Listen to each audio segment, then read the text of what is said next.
Segunda-feira, 10 de julho de 2023. Começa agora o Pix News.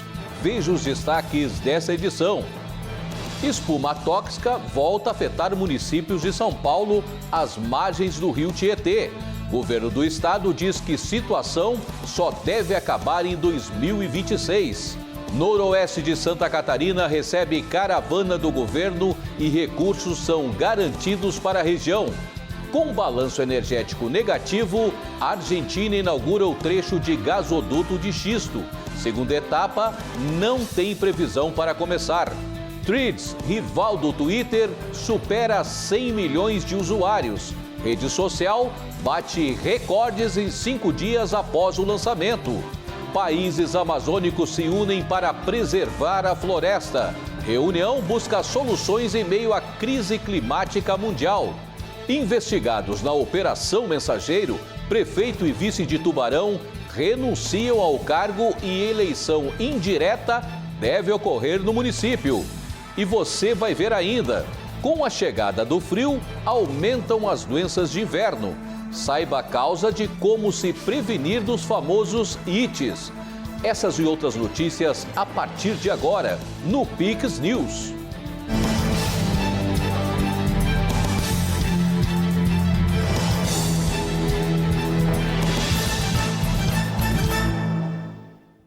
Estamos ao vivo pelo canal 11 do TMW Pix, 72 da CND TV, 155 da Soul TV e canal 6 da NX Play para todo o Brasil. Agora são 20 horas e 4 minutos. O município de Salto, no interior de São Paulo, é uma das cidades afetadas pela poluição do rio Tietê. Ainda mais evidente no período de estiagem, que voltou a gerar uma espuma branca no curso de água nesta semana. Uma espuma branca densa voltou a ser vista em algumas cidades cortadas pelo rio Tietê no estado de São Paulo nesta semana. O período de estiagem atual, com menos volume de água e pouca chuva, fez com que o esgoto despejado forme uma espuma tóxica, composta por fosfatos e fósforo, presentes em produtos domésticos, biodegradáveis como sabão, detergente, creme dental e shampoo. O município de Salto foi um dos mais atingidos, com a poluição tomando quase que a totalidade do curso da água, nas proximidades da cachoeira que dá nome à cidade. De acordo com a Agência Brasil, são justamente corredeiras ou cachoeiras que colaboram para a formação de espuma espessa em razão da agitação consequente e oxigenação da água. De acordo com o Instituto SOS Mata Atlântica, o sistema de tratamento de esgoto não é feito para esses poluentes, já que é voltado para matéria orgânica, fezes e urina. A entidade aponta para melhorias de normas e resoluções para controlar a quantidade de fósforo e fosfatos permitidos nos produtos biodegradáveis. Em nota, o governo de São Paulo disse que a previsão é que até 2026 sejam investidos 5,6 bilhões de reais em ações para melhorar a condição do rio. E no fim de semana passado foi a vez da região noroeste de Santa Catarina receber a caravana do governo do estado. O governador Jorginho Melo visitou na última quinta-feira, dentro do programa Santa Catarina Levada a Sério, a Associação dos Municípios do Noroeste Catarinense. Além do governador, a comitiva contou com a participação de secretários de Estado e lideranças políticas. Na abertura da reunião, foi feito o anúncio de melhorias a serem realizadas pela Casan e Celesc na região. A cada região visitada pelo programa, a conversa é feita de forma individual com cada prefeito, visando definir as obras prioritárias de cada município.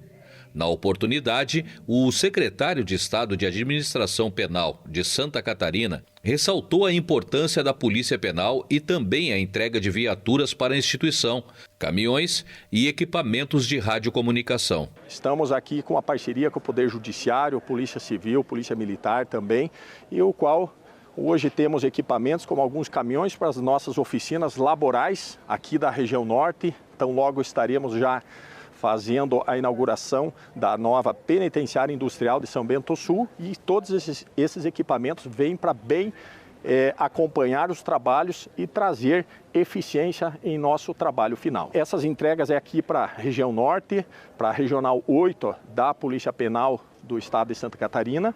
Serão 3 caminhões que estarão sendo entregues nessa data, mais 3 viaturas Ranger 3.2 e viaturas com uma potência, com uma boa eficiência no transporte dos nossos apenados, bem como também rádios de comunicação. Essas são as entregas no dia de hoje. Jorginho Melo enfatizou a importância de prestigiar as associações e saber das necessidades de cada região. A iniciativa busca atender os municípios com obras que levem realmente ao desenvolvimento. O governador ressaltou a importância da parceria dos poderes legislativo, executivo e judiciário. Nós temos agora um grande plano para revitalizar as rodovias que estão uma vergonha, as rodovias estaduais, né? Infelizmente a gente já recebeu assim, mas já estamos se preparando, estamos fazendo um financiamento de 1,5 bilhão para gastar 1,3 bilhão em rodovias estaduais, né? Vamos revitalizar de verdade, não fazer remendo, né? Estamos fazendo um plano de energia trifásica da Celesc, nunca acontecido na história da Celesc. Enfim, estamos trabalhando, cumprindo com aquilo que a gente se elegeu. Tem obras que o valor está muito elevado, então nós estamos trazendo a empresa aonde envolve naquela região para poder discutir o contrato. Tem contrato que o preço está muito elevado, tem muita gordura e nós não vamos fazer. Dinheiro público tem que ser respeitado, então nós vamos fazer aquilo que for decente, que for republicano e o que produzir progresso. Tem rodovia que liga nada com coisa nenhuma, isso nós não vamos fazer.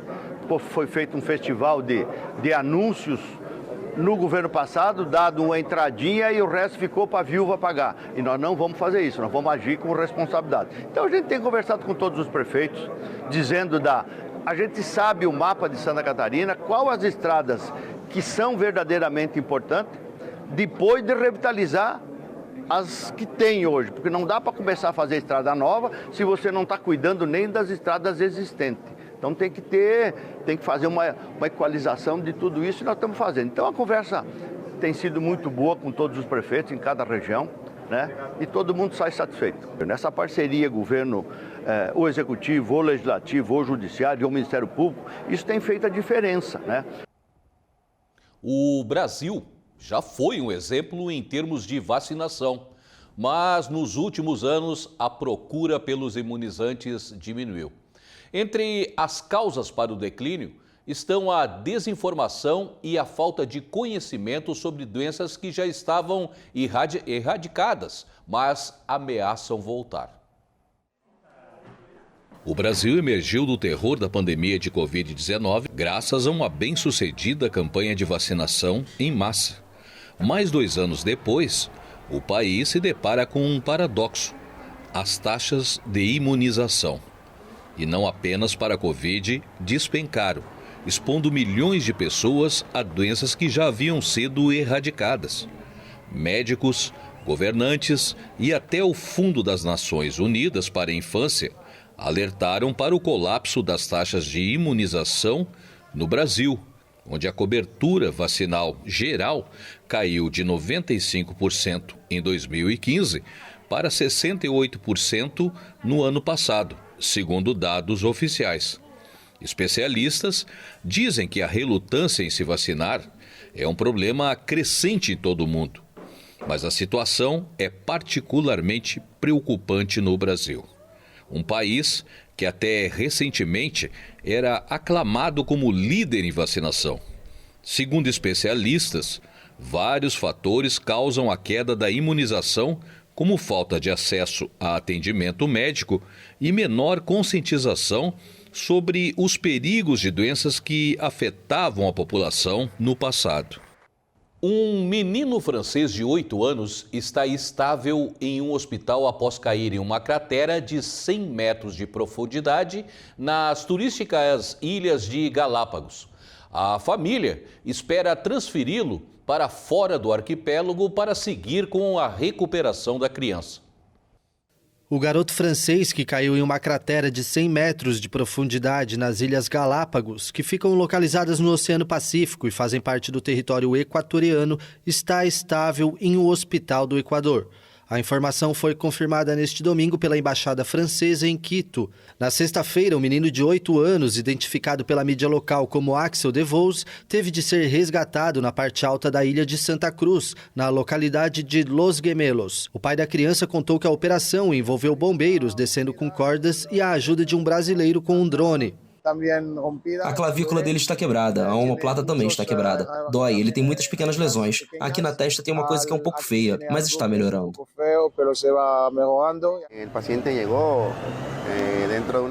O paciente chegou em um estado não muito crítico, apesar da situação. Os estudos de avaliação inicial foram realizados por médicos especialistas. A equipe médica disse que a condição do menino é algo milagroso. Novos estudos, tomografias e outros cuidados devem seguir em um hospital do continente. Depois que os Estados Unidos anunciaram a destruição dos agentes químicos armazenados no depósito Bluegrass, o mundo não tem mais arsenais declarados de armas químicas. A Organização para a Proibição das Armas Químicas afirmou nesta sexta-feira que todos os arsenais declarados de agentes tóxicos foram destruídos de forma irreversível, depois que os Estados Unidos anunciaram que se desfizeram das últimas reservas. O presidente Joe Biden anunciou a destruição de cerca de 500 toneladas de agentes químicos letais armazenados no depósito Bluegrass, instalação militar localizada no estado de Kentucky.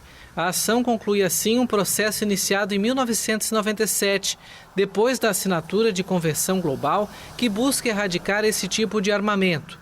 As reservas eram as últimas em poder das Forças Armadas dos Estados Unidos, que armazenaram durante décadas projéteis de artilharia e foguetes contendo gás mostarda, além de agentes nervosos e vesicantes extremamente tóxicos, como o VX e o sarin. Apesar das boas notícias, o uso recente destas armas significa que o mundo ainda deve ficar alerta. A OPAC culpou a Síria nos últimos anos por recorrer a armas químicas durante a Guerra Civil. Em maio deste ano, a organização tinha indicado que apenas os Estados Unidos ainda não tinham terminado de destruir as reservas e que, sob a supervisão do órgão, mais de 70 mil toneladas foram destruídas.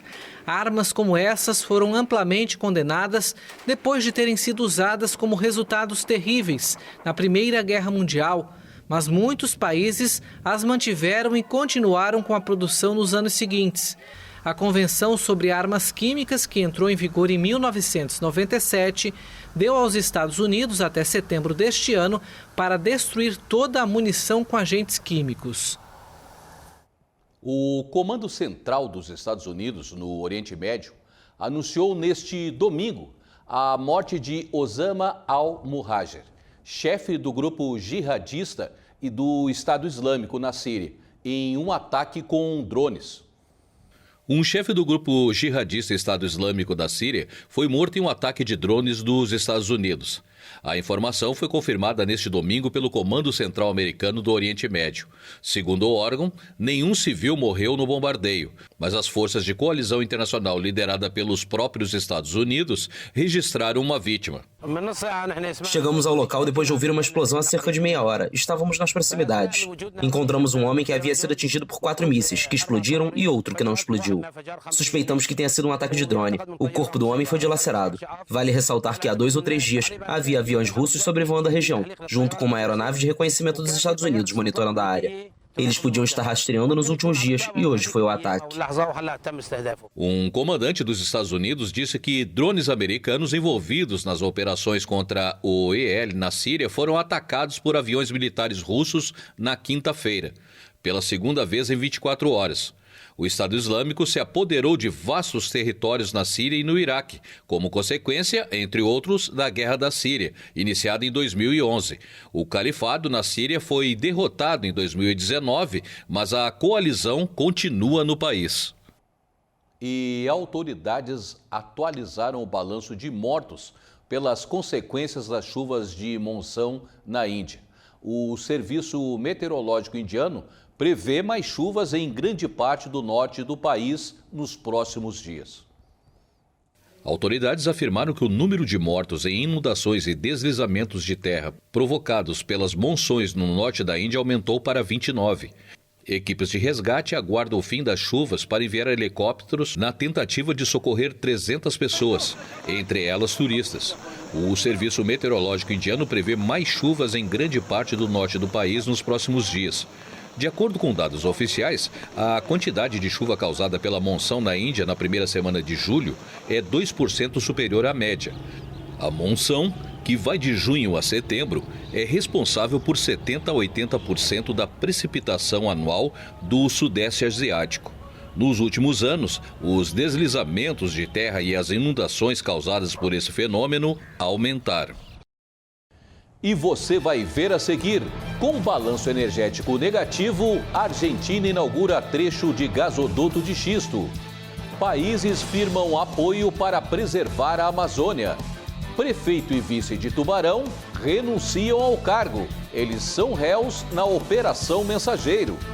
Com a chegada do frio, aumentam as doenças respiratórias. Especialistas alertam para os cuidados.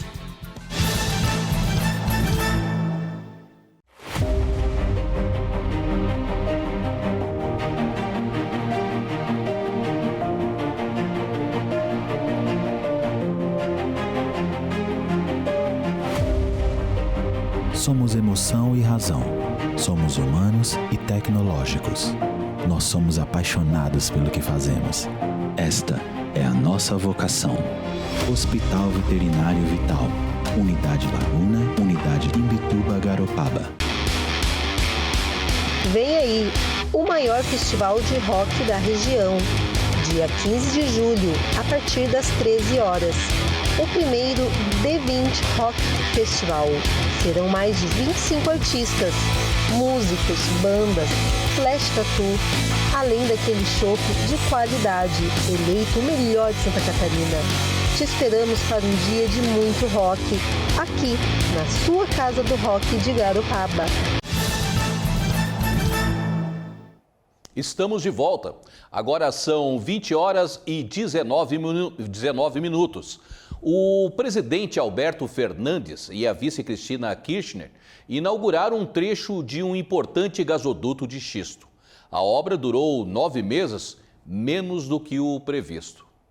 Inauguração do primeiro trecho de um gasoduto importante entre Vaca Muerta e a província de Buenos Aires. O ato inaugural foi encabeçado pelo presidente Alberto Fernandes, a vice-presidente Cristina Kirchner e o ministro da Economia Sérgio Massa, e ocorreu na usina gasífera Saturno, na cidade de Saliquelo. A construção do gasoduto Néstor Kirchner teve um custo equivalente a mais de 12 bilhões de reais, sem financiamento externo. Não é verdade que há um desígnio divino que nos ha condenado. Não é verdade que existe um destino que nos condenou a ser o celeiro do mundo, e tampouco é verdade que há um destino que nos condenou a ser o supermercado do mundo. Podemos ser o mesmo país que produziu automóveis, que produziu aviões, que pode fazer como fizemos hoje um gasoduto que cruza toda a Patagônia para levar gás para a Argentina inteira.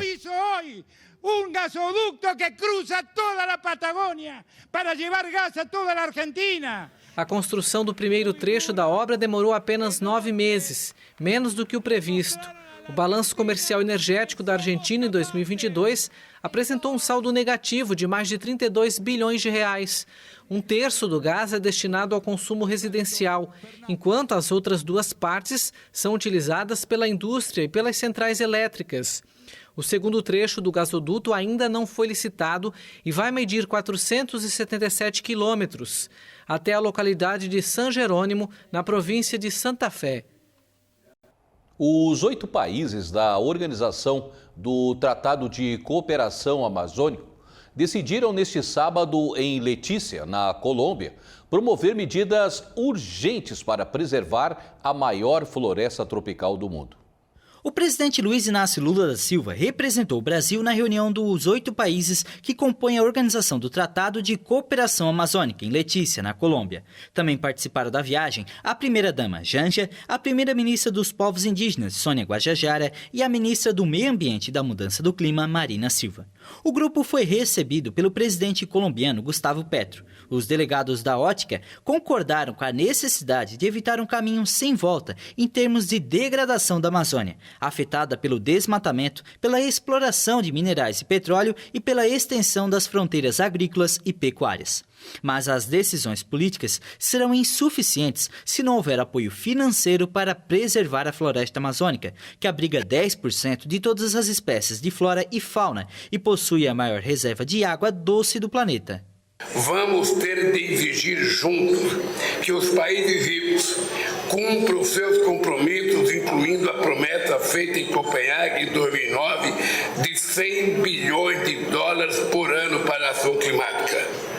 Superar a crise climática obriga uma inversão de... Superar a crise climática requer um investimento de 3,3 trilhões de dólares por ano e 30 vezes menos, o que é 100 bilhões de dólares nem sequer foi cumprido. E 30 vezes menos que 100 mil, nem sequer han sido cumpridos. Os delegados de Brasil, Bolívia, Colômbia, Equador, Guiana, Peru, Suriname e Venezuela realizaram uma reunião técnico-científica de 2 dias promovida por Bogotá antes da reunião de cúpula de agosto, em Belém, no Pará. Entre os temas debatidos estiveram a proteção dos povos indígenas, bioeconomia e combate aos crimes transnacionais. A rede social Threads, criada pela Meta para rivalizar com o Twitter, superou 100 milhões de usuários em menos de 5 dias. A informação foi divulgada por sites especializados nesta segunda-feira. A rede social Threads bateu um recorde ao alcançar 100 milhões de usuários em apenas 5 dias. A plataforma foi criada para rivalizar com o Twitter pela Meta, a dona do Facebook e Instagram. Este é o lançamento de maior sucesso na história dos aplicativos de tecnologia, superando o app ChatGPT, o chatbot de inteligência artificial, que alcançou 100 milhões de usuários em 2 meses. Já o TikTok registrou a marca em 9 meses. O Instagram, lançado em 2010, precisou de 2 anos e meio para chegar a este número. O Threads está disponível nas lojas de aplicativos da Apple e do sistema operacional Android em mais de 100 países desde quarta-feira da semana passada, mas não foi lançado na União Europeia, onde o grupo Meta mantém divergências com as autoridades sobre o direito à proteção de dados. De acordo com os cálculos de analistas, o Twitter tem quase 200 milhões de usuários, mas a rede social enfrenta problemas, principalmente desde que foi comprada pelo bilionário Elon Musk no ano passado. As emergências dos hospitais estão lotadas desde a última semana em razão da chegada do frio. As doenças respiratórias são mais comuns nessa época do ano. Nossa equipe conversou com um especialista que dá dicas de como se prevenir das famosas ites. Com a chegada do inverno, vem com ele as alterações bruscas na temperatura, a baixa umidade do ar e o aumento da poluição atmosférica. Situações que favorecem para a grande incidência de doenças respiratórias e para a transmissão de gripe e resfriados. A forma como isso afeta a vida das pessoas pode variar. Tenho rinite e sinusite, então as mudanças de tempo são um dos fatores que atacam. Eu tenho filho pequeno que também é alérgico. Geralmente, como a gente toma vacina todo ano, né? Então a gripe ela vem mais fraca e como eu tenho rinite, daí eu ataco um pouco a rinite. Então é mais fraco para mim, né? Não é muito normal, né? Nunca me dá isso. Agora, essa semana que deu isso aí. Fiquei rouca, não tenho dor de garganta e tô com bastante tosse. Não, no momento, graças a Deus, eu tô tranquilo. O meu jeito sempre foi o mesmo, não tenho... Para mim, tanto faz verão como inverno. Tenho 79 anos, estou nativa, estou trabalhando, não sinto nada. Principalmente com meu filho pequeno, de 4 anos, afeta bastante. Na sala de aula também é muito fácil, muito contagioso, né? E também pela umidade do ar. As doenças que a gente tem mais nesse período são doenças que estão relacionadas ao inverno, né? São as famosas gripes, os resfriados, as otites, as sinusites, as alergias, a asma e a pneumonia. né? Então, nesse momento, o ar, como está frio, ele dá uma certa força ao que são as bactérias, os vírus e, em alguns casos, os fungos. Essas doenças podem ser ainda mais arriscadas para crianças e idosos. Inclusive, no último dia 6, o governo do Rio Grande do Sul declarou estado de emergência em saúde pública em todo o território gaúcho, para fins de prevenção e enfrentamento da síndrome respiratória aguda grave em crianças. Até o dia 10 de junho, o estado já tinha registrado 2.806 casos em crianças de até 11 anos, com 642 registros de internações em UTI. Nessa época de inverno, nós temos que cuidar dos nossos grupos, como o grupo das crianças e o grupo dos idosos. Um resfriado numa criança e no idoso pode ser muito mais danino do que numa pessoa de meia idade. Nesse período do ano, são várias doenças que podem prejudicar o sistema respiratório. Vamos elencar algumas e as características delas. O resfriado e a gripe, eles acontecem geralmente por vírus ou bactérias. E são vias respiratórias altas, como a garganta, os ouvidos, o nariz, certo?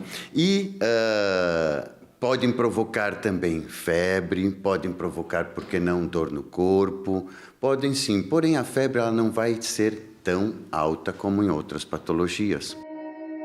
A otite, ela acontece por uma vizinhança. Às vezes nós temos uma infecção de garganta ou até mesmo uma sinusite e esse vírus ou bactéria, ele pode migrar por vizinhança para o ouvido, provocando assim dor de ouvido, também febre, um incômodo. Alguns pacientes referem até uma dor durante a mastigação.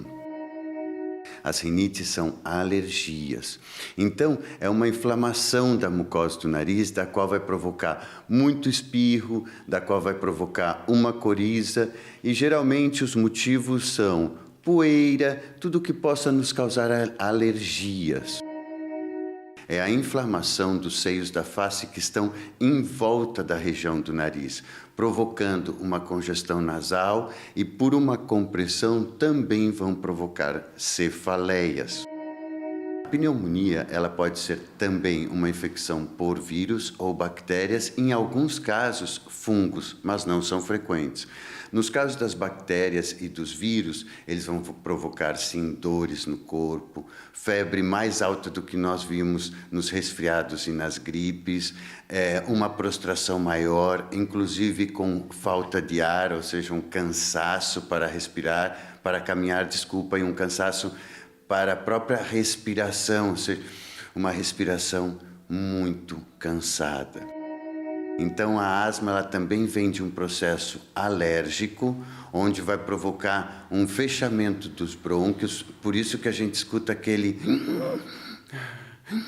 um chiadinho do gatinho. Isso também, a asma também pode acontecer tanto nos idosos como nas crianças. Cerca de 60 milhões de brasileiros têm algum tipo de alergia respiratória. Esse número representa 30% da população do país. Por isso, a importância da prevenção. Algumas dicas são manter a casa limpa e livre de poeira, limpar regularmente a casa com pano úmido, aspirador de pó e evitar acúmulo de objetos que possam acumular poeira, como tapetes, cortinas e bichos de pelúcia. Controlar a umidade, ventilar a casa diariamente. Evitar fumar. O tabagismo pode irritar as vias respiratórias e desencadear alergias respiratórias. Identificar e evitar as causas das alergias, como pólen, mofo, ácaros e pelos em animais de estimação. Manter uma alimentação saudável, uma dieta equilibrada, pode ajudar a fortalecer o sistema imunológico. Higienizar as mãos. Lavar as mãos com frequência ajuda a prevenir a propagação de germes e bactérias. Eu caminho todos os dias na beira da praia e eu faço 2 vezes natação e faço 2 vezes também a ginástica aqui do município. Eu acho que isso aí Acho que ajuda um pouco. Então, eu procuro me agasalhar, né? A minha avó ensinava, tomou banho, não sai já no frio. Eu acho que tudo que mamãe e vovó ensinaram, a gente devia levar a sério, né? Que além de comer verduras, se alimentar bem, você conseguir proteínas também, né? Muito importante, se hidratar, né? Sempre ter a sua água. Antialérgico, né? Mas quando a gente não quer tomar remédio, tem algumas outras coisinhas mais naturais, assim, gengibre, um chazinho, algumas coisas que ajudam.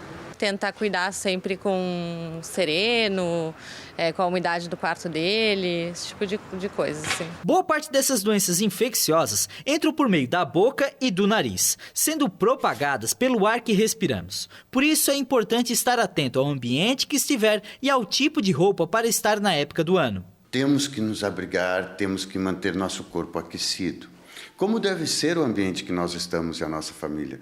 Independente da estação que estamos, deve ser um ambiente arejado, tá? Porque a circulação de ar vai fazer com que saiam aqueles vírus, aquelas bactérias, a limpeza do dia a dia, tanto na nossa casa como no nosso trabalho, lavar realmente, fazer as coisas tomarem um ar, porque não um sol se o dia estiver ensolarado, porque vai agir em situações como vírus e bactérias que vão ser, então, enfraquecidos. E o prefeito e o vice de Tubarão renunciaram na noite de ontem ao cargo. Juarez Ponticelli e Caio Tokarski são réus na Operação Mensageiro, acusados de receberem propina da empresa concessionária do serviço de lixo no município, o maior da região da Amurel. Mais informações com o repórter Vinícius Pacheco. Olá, Marcelo. A carta foi lida na sessão da Câmara de Vereadores de Tubarão há poucos minutos. No texto, tanto Juarez quanto Caio solicitam a renúncia com o objetivo que a cidade possa retomar a normalidade.